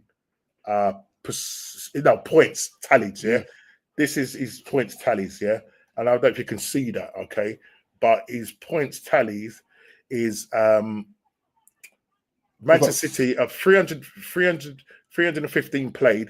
Look at his points tally. What's that? 739 on 739 points, bro. Wow. Liverpool 315 played, 685 points, and then Arsenal third, 586 points. He has a win percentage, and this is like in terms of win percentage. Let's look at this. So his win percentage is this. So look at his win percentage. Right, Pep, he's played 300 games. Look at his win percentage, 74%. 74%. Alex Ferguson's played 810 games, won 528, lost 114, 65%. Followed by Antonio Conte. Mikel Arteta is down in 7th place with a win percentage of 59%. Actually better than Wenger's. Actually, to be fair to the Fergie thing, sorry, go on. Yeah, no, be fair to the Fergie thing as well, like that. Like Pep's nearly 500 games away from him. Yeah. So if Pep gets, I it'd be interesting to see where Pep is if he gets to 800 games. I don't see him staying that long. But I don't see, exactly. I don't see him saying that. I show you all of that to say, he's here for another year with a possible extension, and well, yeah, it's a year plus one, isn't it? So plus he has an option. He has an option for the plus one. Yeah. So he would have done 10 years and possibly in a bit. But if you look at I'll say if you look at the move as well, Norms, in terms of transfer window, players will want to know that Pep's staying. Yeah. Whether it be re-sign or new signing. So I think they had to get him locked down before Christmas. Yeah, and I think look at potential business moving forward. If you look at the January window and you think who's likely to spend, I think Man City will probably go into the market. Yeah, but CDM norm. No, that's what I'm saying. That's what I'm saying. They'll find somebody. D. You think they'll find someone? They'll find someone of that caliber, of that Roderick. Not of that caliber, but because of the quality of Pep. Because of the quality of Pep and his he'll make it work. He'll make it work. He will make it work. And I think the January window is going to be, important for a lot of teams, especially for Arsenal as well. Because as I say, I don't know whether Liverpool will spend in January, whether they got the money to. Arsenal need to spend in January, and we need to plug that gap in terms of the striker. Yeah. If that doesn't happen, I think that will determine. And I think based on that and going on a unbeaten run up until that point, to stay within tact. Do you know what I'm trying to say? Listen, in a couple of games' time, Liverpool will be playing Man City this weekend. Man City play Tottenham at home, and the question is will Pep be able to stop the rot? Pep has to figure it out as why, because a lot of teams want ball over the top because they play a high line. They're quite easy to play through in terms of ball over the top because their defense is pushing up. And if you think they're conceding a lot of goals, conceding the first goal, they'll come back and win it. But you look at the last 2 games, 4 games on the bounce. That's unheard of under Pep. Do you know what I mean? That's unheard of under Pep. It's almost like unrecognizable. Team. Yeah. But do you think is there anything to worry about? Can Pep stop this? And with them being only 5 points off for Liverpool, I mean, they look more likely to be able to chase down Liverpool than say Arsenal. Because I think they've got the quality players, they've got the manager in Pep being, if not the most successful manager in terms of the clubs that he's managed, titles that he's won, 18 cups. It's just ridiculous. You know what I mean? You compare that to Arteta, who's worked under him. Right. You know what I mean? Arteta would have pushed on, but I keep saying this, I'll say it, and I keep sounding like a scratch record. We should have gone in for a proper manager that has had experience rather than somebody who's a rookie. Well, like you said, Norm, Ancelotti was available. He was, but everybody looked at him, turned their nose up at him because they didn't feel, Don Carlo, you know what I mean? Don Carlo, you know what I mean? And he's having a bit of a turbulent time at Real Madrid. But listen, I'll take him over any time. But that's because of the club, not because of him. Just bringing in players he didn't need. This is what I talked about earlier about club signings. They didn't need. But I hear what you're saying, but you've got to understand with Real Madrid, they've always bought Galacticos. They've always done it. It's not even about them. It's not about playing a system. You look at the history of Real Madrid in terms of the way they played. It's all about individual brilliance and quality. Yes, you need a manager to keep everything together. Yeah, Ancelotti won the league last season. He won the Champions League. Come on, man. Right. This guy, it wasn't broken. Yeah, and I get about refreshing the squad and stuff. Yeah. But with the right players. So I think, and I hear you, and you might turn on and say Mbappe's coming and sort of kind of got them enjoying it because he doesn't play for the team, does he? Equilibrium of the team, it doesn't seem like that. And the Real Madrid are unforgiving. They're unforgiving. Yeah, because when apparently even Bellingham's been having a bit of a moan about it, or you know what I mean. Which he's got to be careful because he hasn't performed as he did last season either. Yeah. You know what I mean? So he's got to be careful how much you talk as well as a player. Yeah, you might be disgruntled, but at the end of the day, I think when your numbers are up, then you can talk. But when your numbers are down, maybe you keep your head down and get your form back. Yeah. In that sense, you know what I mean? Like, we can all be armchair critics, but it's what we see. Yeah, he hasn't performed very well this season compared to, I get it, that first season bounce where everything just fell into place for him. That's not the case now. So I look at that and think, I mean, as I say, just looking at whether Man City and Pep can stop this. I mean, listen, their first game, the press is going to be on them, because they're coming off for 4 games now on the bounce, lost now. Tottenham, I think last season went there and drew with them last season. Yeah. Tottenham, they're this yo-yo team. So the likelihood is they get beaten at home to Ipswich. Yeah, they'll probably go to Man City and get a shot win. It's a hard one to call that, you know, just because on both of their forms. Yeah, basically, you know what I mean. Man City, as I say, have probably got slightly worse a form than Tottenham at the moment as it stands. But Man City do host them at 5:30. It's showing 12:30 my end because of the time difference. It's a Saturday game, isn't it? That's Saturday nights, Saturday evening game, 5:30. They then play. This is why I say this could be really pivotal in terms of Man City going ahead because and catching Liverpool because they need to beat Tottenham because they then on match day 13 they go away to Liverpool. Oh wow! Right, they go away to Liverpool. They then have Nottingham Forest at home on match day 14, and then they go away to Crystal Palace on match day 15. Now, Crystal Palace, they haven't been doing well, but it's not an easy ground to go to. Yeah. No. And then you have the big, massive Manchester derby, match day 16, 15th of December, Manchester City versus Man United. This is that their ground? At their ground, mate. Ooh. Okay. So this is where we will see, whether it's going to be the match of, because obviously Ruben has beaten him in Champions League, and Pep came out after said, "That's all right, I have to play him a couple of times, and so that game will be really." So this is our first game. We haven't played him yet, have we? This is our first. No, I don't think this is our first game. Yeah, so I don't think you have. I'm just going back to look. No, I think you're right. Yeah, you haven't. Yeah, you haven't played him yet. Yeah, so yeah. At least by then, he'd have had a few weeks to work with the squad by then. Yeah, with everybody at home because there's no more. There's no more internationals now till March. So so looking at that, you look at that game, Man City at home to Tottenham, then away to Liverpool, and then these games that they've got are not easy games. Their next 1, 2, 3, 4, 5 games are not easy. If they do get through that, then I see them as probably the only potential challengers to Liverpool, unless Arsenal do a mad thing, but right now the only challengers to them is Man City because they're only 5 points behind them to get them. So say, as I said, the winter period will determine in terms of injuries and that, because listen, Kanate, he's made of glass, you know what I mean, and he could get easily injured. Salah is like a hamstring pull. Salah's been doing really brilliant for them guys, but if they lose Salah and if they lose Virgil van Dijk for any period of time.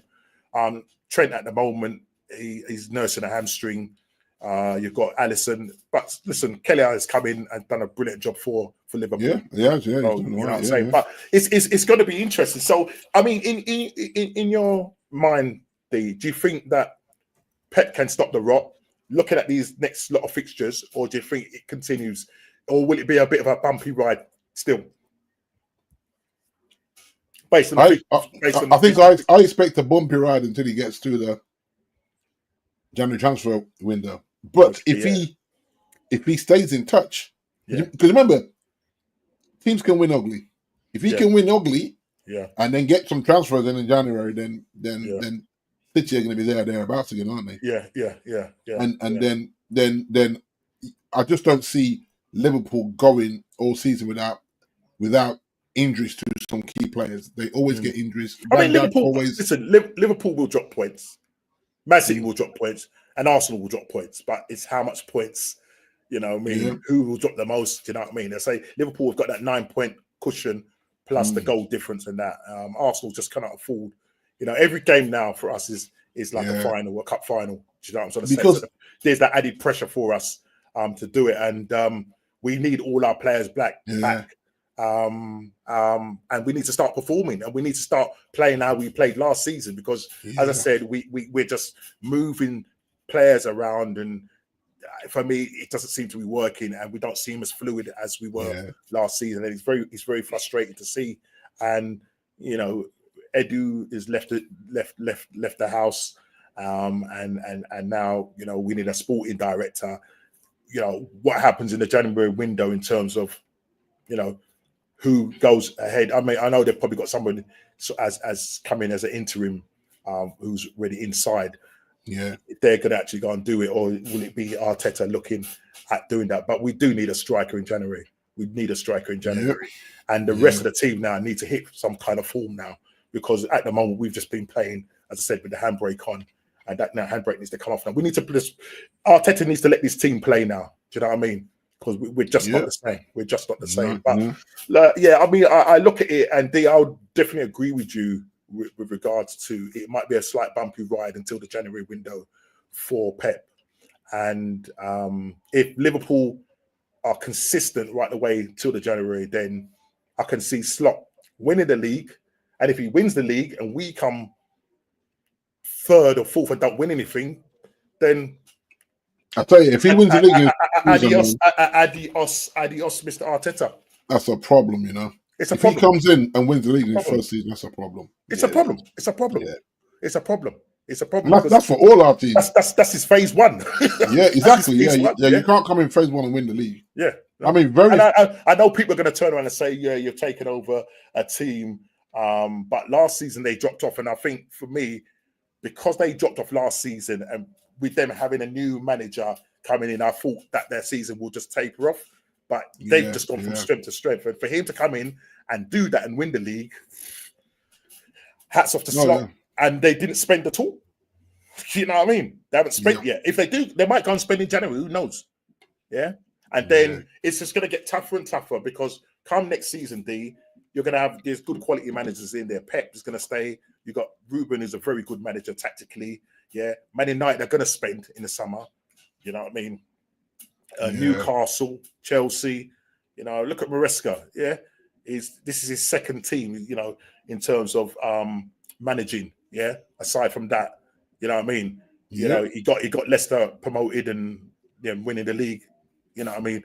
And he's taken Chelsea from a team that was finished last season, I think it was 11th or 10th, something like that, to now they're above us based on goal. Well, I was going to say with Chelsea probably have the best squad depth. Yeah. In terms of who they can count on. Yeah. If you look at that top 8 teams, I think they've got the probably. And I know that Ed'd be happy about that, because you know when you can rotate and deal with the injuries, which a lot of our teams can't do very well, then that's where I'm just watching them with a side eye on. Chelsea, I think Chelsea can be the dark horses. Yeah. If they get a bit of consistency, I think dark horses. I think there'll be dark horses in terms of finishing top 4. Yeah, that's what I mean. Yeah. I don't see them challenging for the league, because I just think I think it's too soon. They're just a little bit too inconsistent. But if they finish above us, and obviously we know Man City will finish above us, and Liverpool finish above us and win the league, and we don't win anything. Yeah, there's problems, mate. Houston, we have a problem. Liverpool can't win the league. Sorry, Jay, but Liverpool can't win the league. We have a problem. But listen, we're at the end of it, bro. Yeah. But look, it's been a great show, people. Thank you for tuning in. Is there, just before we go, is there any other business that you wanted to speak about before we just Mike? I'm happy Mike got paid, bro. I'm happy Mike got paid, but yeah, it was a hard watch. Yeah, I was trying to tune into it. I was trying to tune into it. I didn't get a chance. And I don't know. I mean, I don't know. I don't know. It's a hard one. It's a hard one to call. Yes, Chili, big up, man. It's a hard one to call. But yeah, I just think he's got his 20 million. Yeah, he just had no business being in the ring. Yeah, that was my thing. I was like, he was blowing hard. He was blowing hard, bro. Yeah, and the thing is, as well, they were talking about that. You know, we kept biting his glove. Yeah. Now, apparently, that was to remind him not to try and swing on him, because there was a point where Jake has come over with an overhand right and lost his balance, left himself wide open, and Mike pulled the punch. He pulled the punch back. Then he bit his glove to just say, yo, chill. Like, the bite in the glove was almost to tell him, chill, don't try and swing after him because you'll knock him out. And that's not the script. You know the ones. Okay. And so in your opinion, then you're saying that if he was allowed to do what he needed to do, you think Jake would have got knocked out? Just in the first 2 rounds. Right. After that, he ran out steam. I think in the first 2 rounds, I watched Mike have wide open opportunities and he didn't take them. Okay. And then in the latter rounds, Jake had opportunities to knock him out and didn't take them. Yeah. So it makes me feel like there was an agreement that look, I'm not going to hurt you. It's 20 million pounds. Don't try and knock me out. Because I know if you catch me one of them punches, you can knock me out. Yeah. And as a legend, I don't want to feel bad knocking out someone 31 years older than me. Yeah. And we're both going to walk away with a nice payday. And you know, and then you had his brother disrespecting Mike about he would kill him. Yeah, I heard that. Robert. I mean, shut up. You know what I mean? It's like, come on. Listen, we're in the world of social media. Yeah, you can't be fronting on the old man. That made no sense. Yeah. But look, as I said, he's 20 million pounds better off. You know what I mean? Clearly, you know him. He could chuck a million mile way. You know what I mean? I would have got in. Man, just donate it to the What's Going On football channel, man. It's all good, Mike. Just donate it to the channel. We'll use it wisely. Yo, what you say, man? Yes, Lee, you're right. I just want to end, and Chile just kind of, obviously Chile supports Tottenham and that. The Bentancur, Tottenham are looking to appeal his 7-game ban. Now, obviously, after the situation when he said that, that he's talking about his shirt and he's saying like, his cousin, he said they all look the same. You know what I mean? And he regrets it was saying Song's cousin he was referring to rather than if I read right now, I mean, Chile might be able to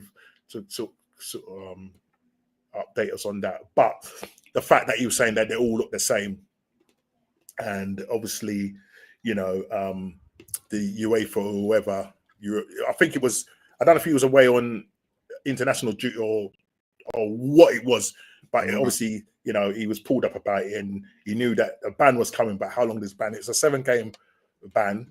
It misses some key games like this Saturday's game. The club are looking to appeal the decision. Him and Son are on good talking terms. Son didn't really see it as a slur. Absolutely, yeah. I just quickly get your thoughts on that, D, before we Well, the thing is, do you think Tottenham should be appealing and saying that actually they're a bit harsh on Bentancur? This is the thing: we can't go all these years of taking the knee and on the pads and keep racism out of football. You can't have all these things. You can't have all things in place, and then you just let a racial slur just slide because it wasn't meant the way it came across. You said it. Okay, you said it. So Chile said that's my thing. Chile said he was talking about his son's cousin and meant the whole family looked the same. Yeah, but why say it? Yeah, why say it? Yeah, why say it? It doesn't is that relevant to you playing football for Tottenham Football Club? No, it's not. But you chose to say it because maybe you thought it was funny at the time of saying it. Yeah. And then because a lot of people, a lot of people took offense to it. Yeah, that's what I'm saying. Yeah.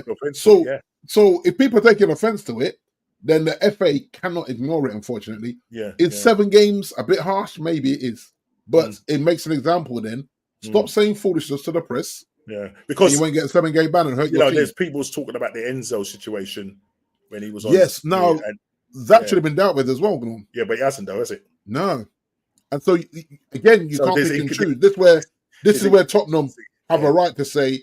And maybe they do. Maybe they point to Enzo and say, "What about Enzo on the plane with those Argentinian players? Yeah. Like, did you deal with that? Did he get a 7-game ban? Because if not, give him 7 games. Then go backwards. People say revisionism, but sometimes you got to do that. You think what they were doing on the bus was worse than what?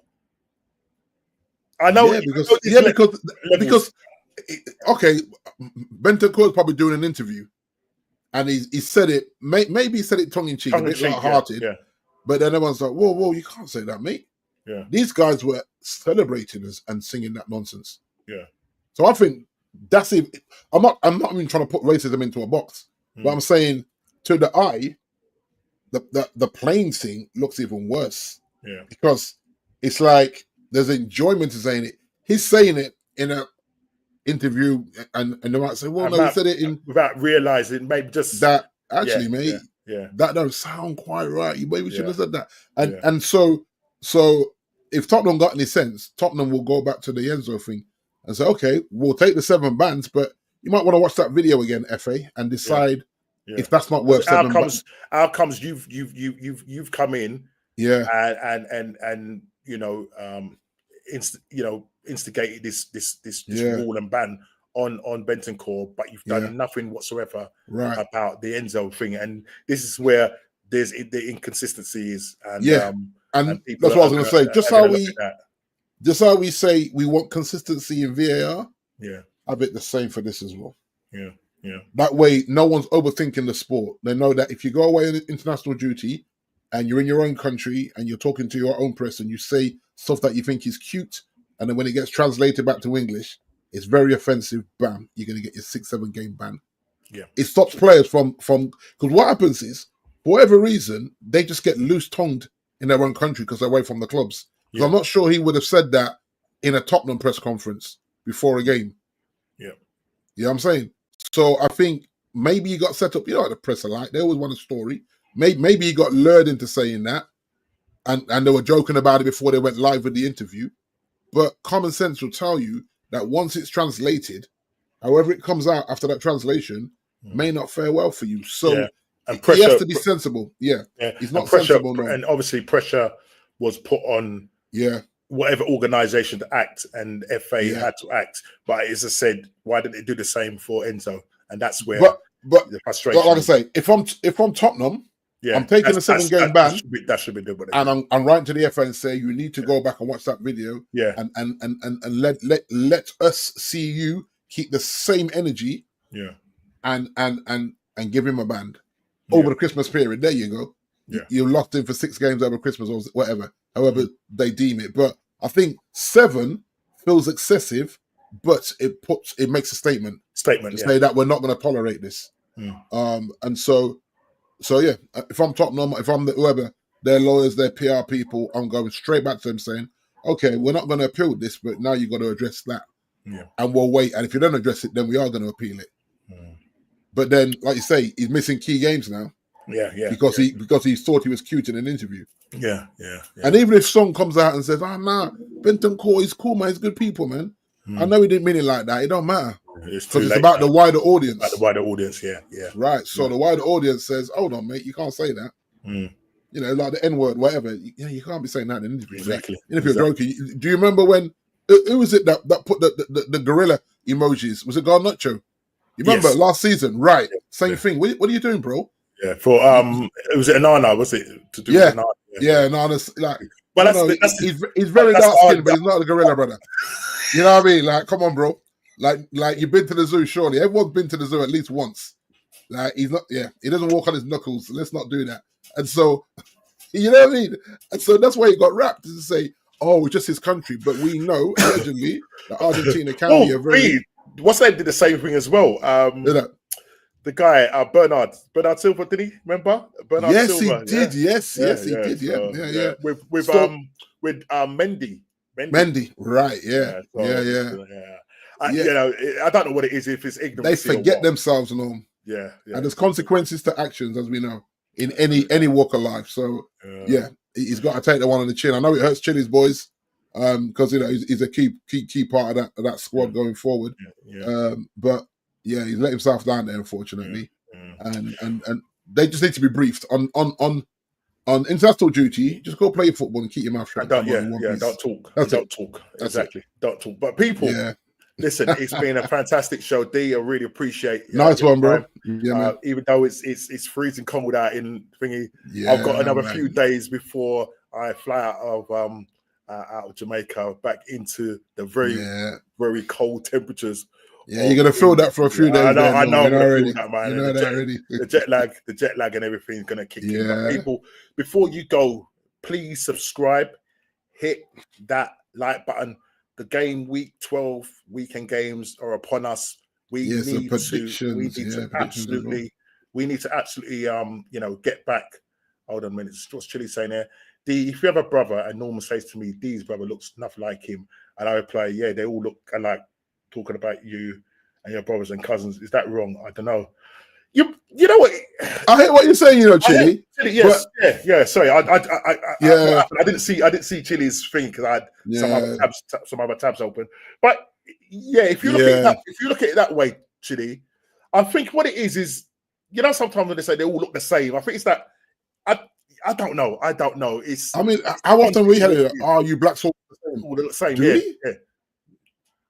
Well, you know what I mean? So I think the way it's said, and the wider audience, maybe even away from football, the way they reacted to it, you know.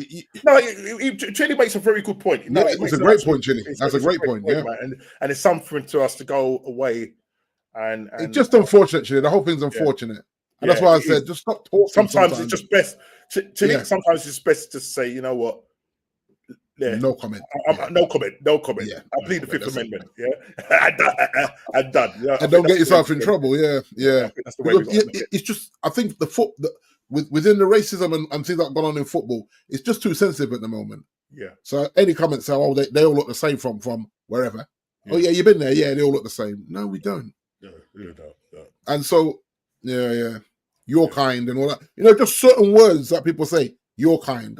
What's my kind? You don't know me, but you said my kind. My kind. Never mind. No.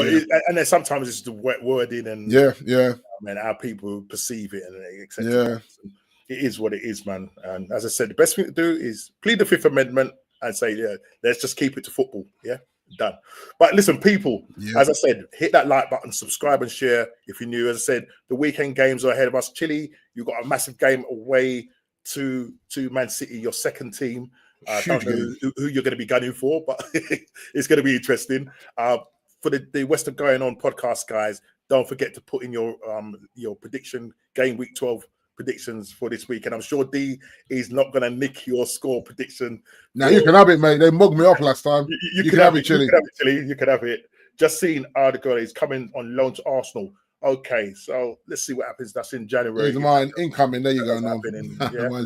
That's what happened. There, D's already done it. Villa 2, Palace 1. I'm sure Chile is going to go for 2-1 Man City.